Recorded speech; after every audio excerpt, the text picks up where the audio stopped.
What's going on, guys? Get started just a second or two here.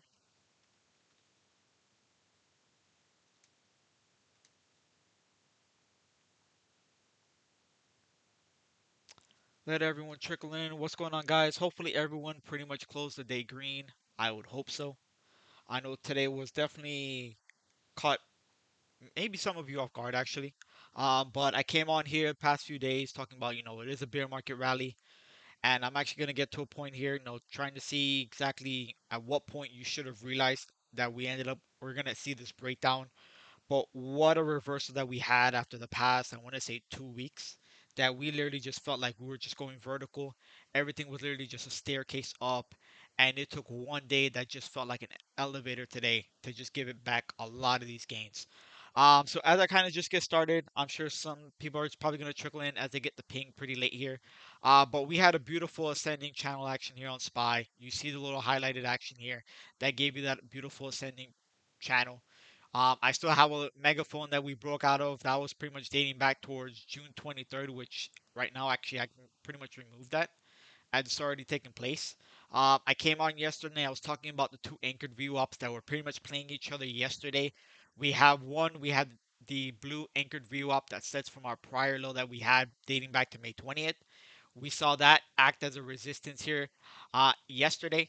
And then the other factor was that we had the yellow anchored VWAP, which is sitting from our COVID lows back from 2020. What's going on, Randy?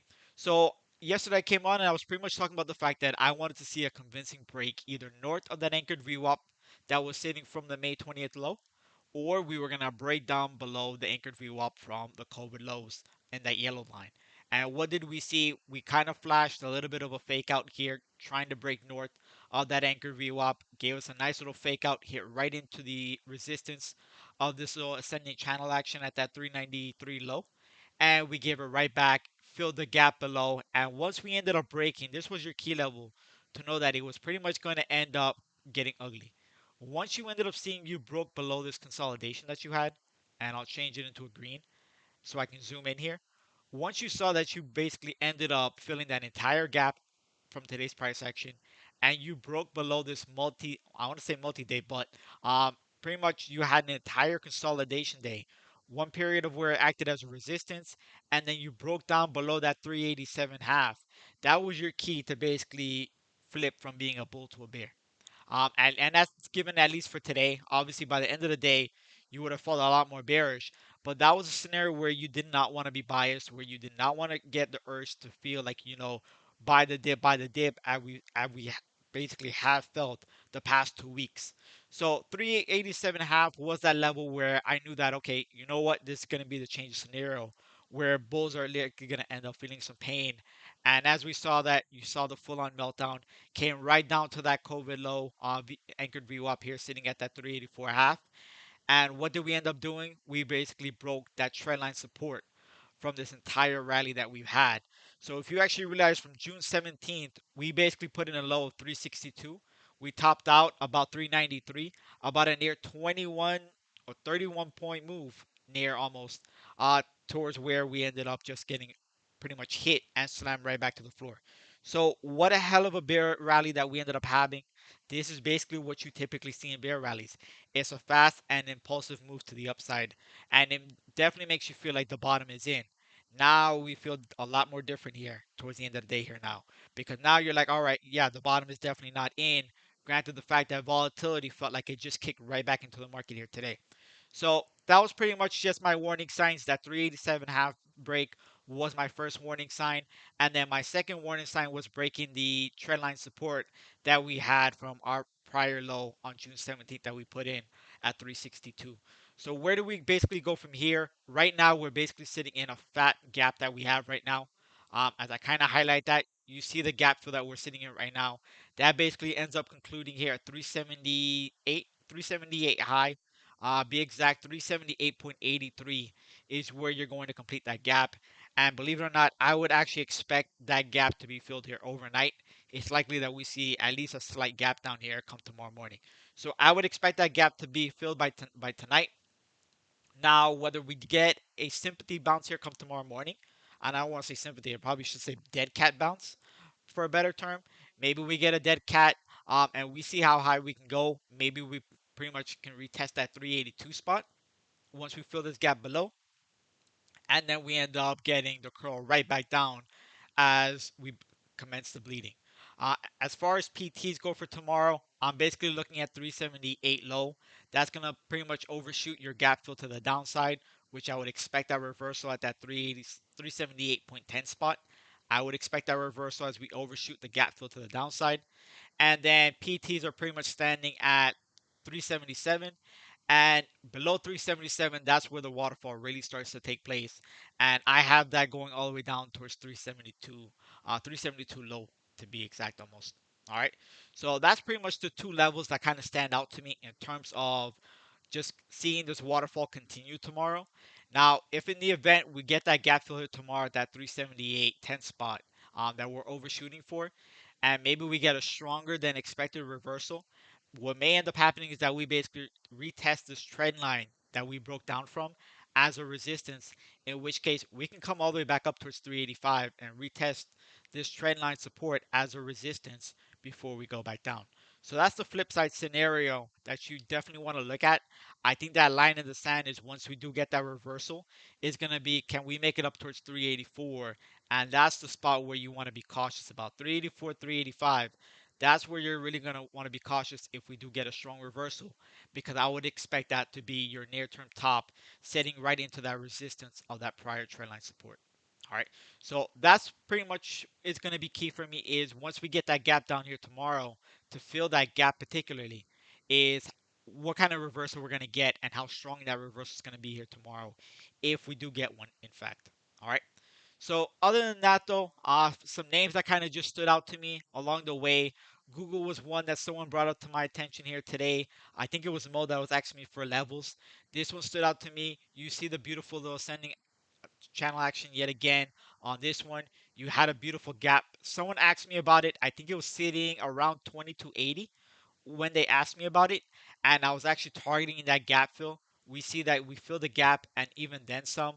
We broke that little uptrend that we have. If you want to, look at the opposite side of that resistance, make it into a channel. We broke down, kind of just flirting right here as a. I want to say it looks more like a distribution than anything right now. In which I would expect to pretty much be if you get a dead cat here tomorrow, 2253, and you should get continuation down towards 2208, 2209. And that's what I would expect. You see that basically anchored as a support dating back to June 10th. You had intermediate short term resistance June 15th. And that was basically a support test on three occasions on June 21st, on the 22nd, and also on the 23rd.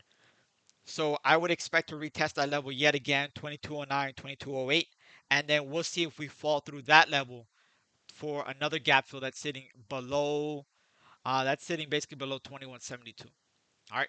So that's one that's going to continue to be on watch. I think just given the fact that this one literally just melted out, did not that expect that kind of meltdown below the gap fill. And it's looking like it just literally just bear flagged right into the close as continuation looks like it's awaiting this one. So I'll keep an eye on that one. The other one that I highlighted levels on this morning was also on Tesla. Tesla ended up not being able to break over that 751 level. That was a pivotal level to basically get continuation this morning. It tried to break out earlier on. We saw it was up about $8. Then at one point it was up 11. It just ended up hitting right into resistance. Couldn't even get over that 750 spot and rejected basically. Once we ended up breaking here under the 729, 728 level, that's when I was expecting this to pretty much come right back down. And I expected continuation breaking down under 717 was where I expected continuation. In which case, I know that Tom even came on live. He was talking about 701. I was with that 701, 700 mark, being that mental number, especially once we broke under 710. And as you see, we even nosedive under that 700 level. So this is what I'm going to continue to watch here again tomorrow. Level that I'm watching here for breakdown will be under this 693. If we break under 693, then I'll be targeting the gap fill. As you see, that's a pretty fat gap we're looking at right now. Under 693, you're watching gap fill test here at 673, and then that'll complete here at at what is this? Let me see what level this is at 653. So that's quite a gap that you have right there. All right. So that's gonna be another one on watch. One that I also highlighted, and this is one I actually want to touch bases on as well, kind of give you guys a little bit of a reminder in terms of strategy wise. I actually highlighted this one in the ideas channel, those of you that hopefully caught it. And what I was basically looking at and just kind of zooming out, if I go out to the 30-minute, you see I actually have a little bit of a descending channel action here on the 30-minute. This is dating back towards the heavy gap down that we had from their last earnings. But going back into the smaller time frame, as you see, we're basically in the lower band of this descending channel. You had the wedge breakout basically. And what I was looking at today was this high and tight consolidation here. If I kind of zoom in as much as I can here, you see this high and tight consolidation that you have that dated back from June 24th. So it's already been what about 4 days in which you literally just were stuck in a box. 167 was your low, and about 171 half roughly was your high. And I was looking to see if you either break over that 171 half or you break below 167 half. And as you see, and I basically had this highlighted before this even broke north or south, I was already targeting towards this gap fill if it broke south. And that's exactly where you ended up going. So I'm going to continue to watch this one. We'll see if we get the completion of the gap fill here. That's going to smack PT at 159.46 on gap fill. And then that's going to coincide with SPY as I was talking about the reversal. Let's see how meaningful of a reversal, if we do get one, how strong that dead cat bounce per se will end up being. But this was a beautiful one. You always want to look for these high and tight consolidations, these multi-day consolidations, because your move, whether it be north or south, is going to usually end up being swift. So this is one that caught my attention. I think in the middle of talking on live, I caught this one with a beautiful consolidation right there. The other one that caught my attention also was Amazon. This was just a beautiful meltdown. You have another ascending channel action. You broke the trend line support at this 113 spot. Once you broke 113, I was looking to retest your prior resistance that you had between June 21st up until June 23rd. I was basically looking for that to retest as support at that 111 half. You retested it, but you fell right through it. So next level I was watching below that was 109. That's the level that I was watching in particular. But once we ended up breaking below 109, we ended up going for, we're kind of shooting for the completion of this gap fill. As you see, it's a little bit incomplete. You could probably say by like cents, but we continue this downward movement. You have a little bit of a bear flag that's kind of setting up towards the end of the day, in which I would expect to get an overshoot of that gap fill to be completed to the downside, in which you're likely going to end up opening somewhere around 104, 105 here tomorrow, and then we'll see what bounce we get particularly. All right. So this is another just textbook move that we got out of Amazon. And then I think the last one to highlight, and I know Avery was also on this one, was AMD. We saw earlier on in the morning that basically semis were relatively weak for basically much of the day, much of the morning for that matter. And this is one that was basically on watch for me. You have a nice little descending channel action. You saw yesterday that you had the beautiful breakout, and I know Avery was highlighting this one on live yesterday. You got the break over that $86 mark. You probably got in as low as just under that 86. You had potential yesterday for a high of 88, about a $2 and some change move yesterday. But what did we basically do? You basically broke down. Once you ended up breaking this 85 half, I think that's where the flush pretty much started. You broke down below your prior resistance that you had from June 21st through the 22nd. That was basically acting as a little bit head and shoulders that you saw you had there. You ended up expecting that to hold as your support, but we fell right through that 85 half level. And that was just a beautiful meltdown right to support. As you see, you have a nice little broadening wedge action sitting here. And then the flip side of that is as well is that I would expect further continuation. Whether we get the dead cat, probably we get up about 81 half, 82 on any kind of dead cat here tomorrow morning. But I still expect continuation. And I actually have AMD coming down towards about 73 half roughly is what my PT is as volatility continues to just pretty much slam the door on us. All right. So hopefully those kind of helped you out, kind of gauge you. Today was definitely just a matter of breaking all those uptrends that we formed within this past 2 weeks of this bear market rally. So is it said that maybe the bear market rally still has some legs on it and maybe today was just a breather? It could be entirely possible. I don't want to say that bulls are pretty much completely out of the equation, but a lot of uptrends were broken today. Maybe we get some kind of high and tight consolidation down here after this meltdown that we had. That's entirely possible, but I'm not very convinced right now. The other thing is that we do have Powell coming up as well. I believe he talks tomorrow. We have quite the Fed speaking tomorrow. And actually, just to highlight that real quick, let me actually just pull up the economic calendar. One quick second to take a look because I think we have three different speakers here tomorrow. So tomorrow's the 29th. Yeah, we have Jerome Powell talking tomorrow at 9 a.m. Eastern. At 11:30 a.m. we have Mester speaking. And then at 1:05 p.m. we have Bullard talking. So it's gonna be an action-packed week. Well, not action-packed week, but action-packed day tomorrow with all these speakers. I would expect volatility on the back end of whatever comments come out of their mouth. So that's something that actually makes me feel like I don't even want to trade tomorrow, to be honest with you, just because of the amount of speakers that we have, and it's at sporadic times of the day. So that's something to be on alert. I think tomorrow's one of those days, especially where you trade light in terms of position size, or don't even trade at all. So we're gonna see on the back end of their comments. Let's see if they end up holding the markets up after today's flush, or do we end up getting that continuation to the downside? Which, in all honesty, I do expect that continuation to the downside. All right. But that's just giving some bulls some hope. Maybe we get a consolidation after this meltdown, and who knows, we get maybe a short-term reversal back to the upside. So that's just something to be hopeful for. But I know a lot of bulls were just kind of hoping that this bull run had some more legs. I know a lot of people were actually looking at Tesla. I think there was calls stretching out towards 800. Spy calls were stretching out to 400. So do I want to say they're probably dead in the waters right now? Yeah, more than likely, if they didn't sell, they're probably dead. But it may not necessarily mean that we may not end up getting towards those PTs.